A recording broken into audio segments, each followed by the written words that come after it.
Namaste children, welcome to science class. Today I am going to take lesson number 4, electricity. Last week I taught electrical components. In that topic we see the symbol of resistor, ammeter, voltmeter, galvanometer, etc. Today I am going to take electric potential and potential difference. இந்த electric potential டிஃபரன்ஸை எப்படி explain பண்ணியிருக்காங்க அந்த பேராகிராஃபில் அப்படி பார்த்தீங்கன்னா, நம்மளுக்கு உங்களுக்கு ஃபெமிலியரான water current, ஏர் current இதை explain பண்ணி நம்மளுக்கு எலக்ட்ரிக் பொட்டன்ஷியல்னால் என்னென்னு கொடுத்துருக்காங்க. சரி, இப்போ வாட்டர் வந்து எப்படி ஃப்ளோ ஆகும் அப்படின்னு பார்த்தீங்கன்னா, ஒரு ஹைட்டான இடத்துலேருந்து லோவான இடத்துக்கு வாட்டர் வந்து ஃப்ளோ ஆகும். சரி, ஏர் எப்படி வந்து ஏர் எப்படி பாஸ் ஆகும் அப்படின்னு பார்த்தீங்கன்னா, ஏர் ப்ரெஷர் அதிகமான இடத்துலேருந்து ஏர் ப்ரெஷர் லோவான இடத்துக்கு பாஸ் ஆகும். அதே மாதிரி ஒரு சாலிட் ராடை வந்து நம்ம ஹீட் பண்ணும்போது, ஒரு எண்டில் ஹீட் பண்ணும்போது இன்னொரு எண்டுக்கு அந்த டெம்பரேச்சர், அந்த ஹீட்டு பாஸ் ஆகுது. அந்த ஹீட்டு பாஸ் ஆகக்கூடிய அந்த ப்ராசஸை நம்ம என்ன சொல்கிறோம் அப்படின்னு பார்த்தீங்கன்னா, கண்டக்ஷன்னா ஒரு இடத்துலேருந்து இன்னொரு இடத்துக்கு பாஸ் ஆகக்கூடியது தான் கண்டக்ஷன் சொல்கிறோம். அதே மாதிரி ஒரு சர்க்கியூட்டில் கண்டக்டார் வந்து கனெக்ட் ஆகிருக்கும்போது அதில் எலக்ட்ரிக் சார்ஜஸ் வந்து நம்மளுக்கு பாஸ் ஆகுறதுக்கு பொட்டன்ஷியல் டிஃபரன்ஸ் தேவைப்படுது. அதாவது அந்த கண்டக்டாரோடைய ஒரு எண்டுக்கும் இன்னொரு எண்டுக்கும் இடையில பொட்டன்ஷியல் டிஃபரன்ஸ் இருந்தால் மட்டும்தான் எலக்ட்ரிக் சார்ஜஸ் வந்து பாஸ் ஆகும். இப்போ இந்த ரெண்டு எண்டுக்கும் இடையில, அந்த கண்டக்டாரோடைய ரெண்டு எண்டுலேயும் இருக்கக்கூடிய அந்த எலக்ட்ரிக் பொட்டன்ஷியலை தான் நம்ம என்ன சொல்கிறோம் அப்படின்னு பார்த்தீங்கன்னா, பொட்டன்ஷியல் டிஃபரன்ஸ் இருந்தால் மட்டும்தான் கண்டக்டாரில் எலக்ட்ரிக் சார்ஜஸ் வந்து மூவ் ஆகும். அண்டர்ஸ்டாண்டா சில்ட்ரன்? அந்த கண்டக்டாரில் எலக்ட்ரிக் பொட்டன்ஷியல் டிஃபரன்ஸ் இருந்தால் மட்டும்தான் அதில் எலக்ட்ரிக் சார்ஜஸ் வந்து மூவ் ஆகும். நெக்ஸ்ட் ஒன், எலக்ட்ரிக் பொட்டன்ஷியல்னா என்னன்னு நம்மளுக்கு டெஃபினேஷனில் கொடுத்துருக்காங்க. Electric potential is a point at a point is defined as the amount of work done in a moving unit positive charge from infinity to that point against the electric force. இப்போ நம்மளுக்கு இங்கே என்ன கொடுத்துருக்காங்கன்னா, electric பொட்டன்ஷியல்னா ஒரு work done, ஒரு work இங்கே நடக்குது, எங்கே கண்டக்டாரில் நடந்துட்டு இருக்கக்கூடிய ஒரு ஒர்க்கு. இது என்ன பண்ணுது அப்படின்னு பார்த்தீங்கன்னா, இன்ஃபினிட்டி டிஸ்டன்ஸில் இருக்கக்கூடிய பாசிட்டிவ் சார்ஜை எலக்ட்ரிக் ஃபோர்ஸுக்கு அகெயின்ஸ்டாக எடுத்துகிட்டு வரக்கூடிய வேலையை தான் நம்ம எலக்ட்ரிக் பொட்டன்ஷியல்னு சொல்கிறது. அண்டர்ஸ்டாண்டா? Next topic electric potential difference. இப்போ இங்கே ஏபி அப்படிங்கிற 2 ends, ஒரு கண்டக்டாரோடைய 2 ends தான் ஏபி. இதில் கரண்ட்டு பாஸ் ஆக சார்ஜஸ் வந்து பாஸ் ஆக போகுது. சார்ஜஸ் தான் நம்ம கூலும் சொல்கிறது. சார்ஜஸோடைய எஸ்ஐ யூனிட் தான் கூலும் சொல்கிறது. அந்த சார்ஜஸ் தான் இங்கே க்யூன்னு கொடுத்துருக்காங்க. இப்போ இதில் இந்த ஏபி அப்படிங்கிற 2 பாயிண்ட்ஸுக்கும் இடையில இருக்கக்கூடிய ஏபி அப்படி 2 பாயிண்ட்ஸுக்கும் இடையில இருக்கக்கூடிய பொட்டன்ஷியல் டிஃபரன்ஸை தான் நம்ம வின்னு சொல்கிறோம். நம்ம பார்க்கலாம்னா, the electric potential difference between 2 points is defined as the amount of work done in a moving unit positive charge from one point to another point against the electric force. இப்போ என்ன சொல்லியிருக்காங்க இங்கேன்னா, already சொன்ன மாதிரியே தான் இங்கே திரும்பவும் repeat பண்ணியிருக்காங்க. ஒரு கண்டக்டாரில் எதை எக்ஸ்பிளைன் பண்ண போகிறோம்? எலக்ட்ரிக் பொட்டன்ஷியல் டிஃபரன்ஸை வந்து எக்ஸ்பிளைன் பண்ண போகிறோம். அந்த 2 பாயிண்ட்டுக்கும் இடையில வந்து இருக்கக்கூடியது தான் நம்ம என்ன சொல்கிறோம் அப்படின்னு பார்த்தீங்கன்னா, எலக்ட்ரிக் பொட்டன்ஷியல் டிஃபரன்ஸ்ன்னு சொல்கிறோம். எலக்ட்ரிக் பொட்டன்ஷியல் டிஃபரன்ஸுங்கிறது ஒரு ஒர்க்கு நடக்கக்கூடிய ஒரு ஒர்க்கு. இந்த ஒர்க்கு என்ன பண்ணுதுன்னா, இன்ஃபினிட்டி டிஸ்டன்ஸில் இருந்து யூனிட் பாசிட்டிவ் சார்ஜை ஒரு பாயிண்ட்லேருந்து இன்னொரு பாயிண்ட்டுக்கு எடுத்துகிட்டு போகுது. எதுக்கு அகெயின்ஸ்டான்னு பார்த்தீங்கன்னா, எலக்ட்ரிக் ஃபோர்ஸுக்கு அகெயின்ஸ்டாக எடுத்துகிட்டு போகுது. Suppose you have moved a charge Q from a point A to another point B. Let W be the work done to move the charge from A to B. Then the potential difference between the points A and B is given by the following expression. இப்போ நம்மளுக்கு formula, potential difference V equal to work done divide by charge. work done வந்து W, charge வந்து Q அப்படின்னு note பண்ணுறோம். Okay children, potential difference is also equal to the difference in the electric potential of these points, 2 points. இங்கே 2 பாயிண்ட்ஸ்லாம் நம்ம explain பண்ணிடலாம். இப்போ ஏயோடைய potential difference VA, B ஓட potential difference VB. ஓகேயா? இப்போ நம்மளுக்கு V வேணும்னா VA minus VB.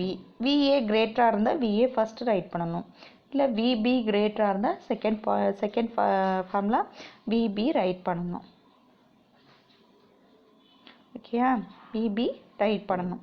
Next one volt. வோல்ட்னா என்ன அப்படின்னு பார்த்தீங்கன்னா எலக்ட்ரிக் பொட்டன்ஷியல் டிஃபரன்ஸ் ரெண்டோடைய SI யூனிட் தான் நம்ம வோல்ட்டுன்னு சொல்கிறோம்.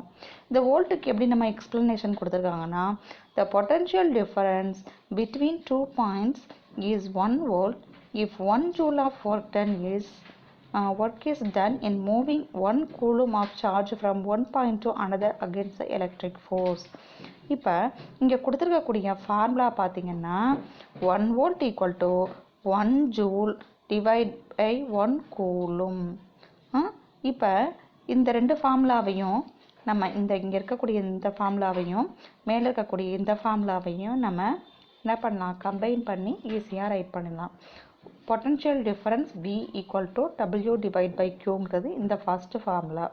செகண்ட் ஃபார்முலா பொட்டன்ஷியல் டிஃபரன்ஸுக்கு பதிலாக 1 வோல்ட், ஒர்க் டன் பதிலாக 1 ஜூலும், 1 ஜூல், சார்ஜுக்கு பதிலாக 1 கூலும், எல்லாத்துக்கும் 1 அப்ளை பண்ணியிருக்காங்க. சரியா? இப்போ இதை வந்து நம்ம ரைட் பண்ணும்போது 1 வோல்ட் எலக்ட்ரிக் பொட்டன்ஷியல் வேணும்னா அந்த இடத்துல நடக்கக்கூடிய ஒர்க்கு 1 ஜூல், அந்த இடத்துல பாஸ் ஆகக்கூடிய எலக்ட்ரிக் சார்ஜஸ் வந்து 1 coulomb. The potential difference between 2 points is 1 volt if 1 joule of work is done in a moving 1 coulomb of charge from one point to another against the electric force. இதை வந்து 1 equal to 1 divide by 1 அப்படிங்கிற இதில் வந்து மெத்தடில் வந்து நம்ம ஈஸியாக right பண்ணிடலாம். Okay, understand children? Next topic, Ohm's law. இந்த ஓம்ஸ் லாங்கிறது ரொம்ப இம்பார்ட்டன்ட். இந்த லெசனில் ஓம்ஸ் லா அப்படிங்கிறது ரொம்ப இம்பார்ட்டன்ட். இவர் வந்து யார் அப்படின்னு பார்த்தீங்கன்னா ஜெர்மன் ஃபிசிஸ்ட். இவர் என்ன கண்டுபிடிச்சாரு அப்படின்னு இவர் கண்டுபிடிச்ச அந்த லாக்கு நேம் தான் ஓம்ஸ் லா. இவரோட ஃபுல் நேம் வந்து George Simon Ohm. established the relation between the potential difference and current which is known as Ohm's law. The relationship can be understood from the following activity. Okay, அந்த scientist George Simon ஓம் கண்டுபிடிச்ச அந்த lock name தான் ohms லான்னு சொல்லிட்டோம். இப்போ என்னென்னா இங்கே இந்த ohms லாவை ஒரு ஆக்டிவிட்டியில் எக்ஸ்பிளைன் பண்ணியிருக்காங்க. இதுக்கு வந்து B அப்படிங்கிறது பேட்ரி, K அப்படிங்கிறது கீ, RH அப்படிங்கிறது ரியோஸ்டார், அடுத்து நெக்ஸ்ட் வந்து X அண்ட் ஒய்ங்கிறது கண்டக்டார். இந்த கண்டக்டாரை வந்து நம்ம வந்து எந்த டைப் ஒயர் வேணாலும் எடுத்துக்கலாம், எந்த கண்டக்டர் வேணாலும் எடுத்துக்கலாம். இங்கே வந்து நிக்ரோம் எடுத்துக்கிறாங்க. அதுக்கப்புறம் A அப்படிங்கிறது அமீட்டர், V அப்படிங்கிறது வோல்ட் மீட்டர். இப்போ இந்த Vயை தவிர மிச்சம் இருக்கக்கூடிய எல்லா எலக்ட்ரிக்கல் காம்போனன்ட்ஸும் சீரிஸ் சர்க்கியூட்டில் இருக்குது. ஆனால் V மட்டும் என்ன சர்க்கியூட்டில் இருக்குன்னா பேரலல் சர்க்கியூட்டில் இருக்குது. சீரிஸ் சர்க்கியூட்னா நம்ம 9th ஸ்டாண்டர்ட்லேயே படிச்சிட்டோம். சீரிஸ் அண்ட் பேரலல் கனெக்ஷன் படிச்சிருக்கோம். சீரிஸ் கனெக்ஷன்னா என்ன, எல்லாம் ஒரே மாதிரி ஒரு செயின் மாதிரி ஒரு ஜாயிண்டாக இருந்ததுன்னா சீரிஸ் கனெக்ஷன். சரி, பேரலல் கனெக்ஷன்னா என்னது, அதாவது அந்த பேரலல் கனெக்ஷன் போய்கிட்டு இருக்கக்கூடிய சீரிஸ் கனெக்ஷன் போயிட்டு இருக்கக்கூடிய சர்க்கியூட்லேருந்து டிஃப்ரெண்ட் 2 ஒயர்ஸை வந்து அந்த அப்ளையன்சஸ்க்கு கனெக்ட் பண்ணியிருந்தாங்கன்னா அதுக்கு நேம் வந்து பேரலல் சர்க்கியூட். பேரலல் சர்க்கியூட்டு தனியாக டிஃப்ரெண்ட்டாக அந்த இதுலேருந்து பேட்டரியிலேருந்து இதுலேருந்து கனெக்ஷன் பண்ணியிருப்பாங்க. Okay, next one, according to Ohm's law, at a constant temperature the steady current I flowing through a conductor is directly proportional to the potential difference V between the two ends of the conductor. இப்போ Ohm's law தான் பார்த்துட்ருக்கோம். இந்த ohms லாவில் T அப்படிங்கிறத என்ன சொல்லியிருக்காங்க, டீயை வந்து கான்ஸ்டண்ட்டாக வச்சுருக்காங்க. டீயை வந்து கான்ஸ்டன்ட், டீனா டெம்பரேச்சர் கான்ஸ்டன்ட். அதில் அந்த கண்டக்டரில் பாஸ் ஆகக்கூடிய கரண்ட்டு எதுக்கு ப்ரப்போர்ஷனலாக இருக்குது அப்படின்னு பார்த்தீங்கன்னா பொட்டன்ஷியல் டிஃப்ரென்ஸுக்கு ப்ரப்போர்ஷனலாக இருக்குது. இப்போ ஐஏயும் வியையும் ஒரு சைடே எடுத்துகிட்டு வந்துடுறாங்க. அப்போ I divide by V equal to constant. I divide by V equal to constant. ஐங்கிறது கரண்ட்டு, விங்கிறது பொட்டன்ஷியல் டிஃபரன்ஸ்.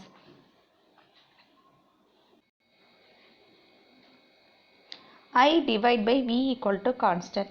இந்த கான்ஸ்டன்ட் என்னன்னா ப்ரொபோர்ஷனாலிட்டி கான்ஸ்டன்ட்னு சொல்கிறோம். இதுக்கு பதிலாக 1 divide by Rன்னு சப்ஸ்டியூட் பண்ணுறோம். அதாவது I ப்ரொபோர்ஷனல் Vங்கிற இடத்துல ப்ரொபோர்ஷனலுக்கு பதிலாக 1 by Rங்கிறத சப்ஸ்டியூட் பண்ணுறோம். இந்த 1 by R அப்படிங்கிறது ப்ரொபோர்ஷனாலிட்டி கான்ஸ்டன்ட்னு சொல்கிறோம். இப்போ நம்மளுக்கு V மட்டும்தான் வேணும். அதனால் Vயை ஒரு சைடு எடுத்துகிட்டு வந்துட்டோன்னா V equal to I divide by R. Here R is a constant for a given material. அதாவது Rங்கிறது ஏதாவது ஒரு மெட்டீரியல், ஃபார் எக்ஸாம்பிள் நிக்ரோம், அதோடைய ரெசிஸ்டன்ஸ்ன்னு சொல்கிறாங்க, அதோடைய resistance. I equal to 1 by V. இப்போ V வேணும்னா I R. Here R is a constant for a given material. Given material வந்து nichrome இங்கே எடுத்துக்கலாம். நிக்ரோம்ங்கிறது one type of conductor at a given temperature and is known as resistance of a material. ஆருங்கிறது resistance. Since the potential difference V is proportional to the current I, the graph between V and I is a straight line for a conductor. ஒரு கண்டக்டருக்கு நம்ம இப்போ resistance find out பண்ணுறதுக்கு I divide by R V divide by ஐங்கிற ஃபார்முலாவில் நம்ம என்ன பண்ண போகிறோம், கிராஃப் வந்து பிளாட் பண்ண போகிறோம். அதுக்கு டிஃபரன்ஸ் பொட்டன்ஷியல் டிஃபரன்ஸ் வந்து டிஃபரெண்ட்டாக ஒவ்வொரு ரீடிங்க்குக்கும் எவ்வளோ வந்து கரண்ட் வந்து அதில் பாஸ் ஆகுது அப்படின்னு அதை ரீடிங் வந்து எடுக்க போகிறோம். இந்த நம்மளுக்கு ஆக்டிவிட்டி வந்து நம்மளுக்கு 10th ப்ராக்டிகல்ஸில் இருக்குது. அப்போ வந்து என்ன பண்ணி பார்ப்பீங்க அப்படின்னு பார்த்தீங்கன்னா different type of potential difference ரீடிங்க்கு கரண்ட் வந்து எவ்வளோ ஃப்ளோ ஆகுது அப்படிங்கிறத கிராஃப் பிளாட் பண்ணால் நம்மளுக்கு இங்கே ஒரு ஸ்ட்ரைட் லைன் வந்திருக்குல்ல, இந்த கிராஃபில் ஒரு ஸ்லோப் வந்திருக்குல்ல, இந்த ஸ்லோப் வந்து கிடைக்குது. இந்த ஸ்லோப் என்ன இண்டிகேட் பண்ணுதுன்னா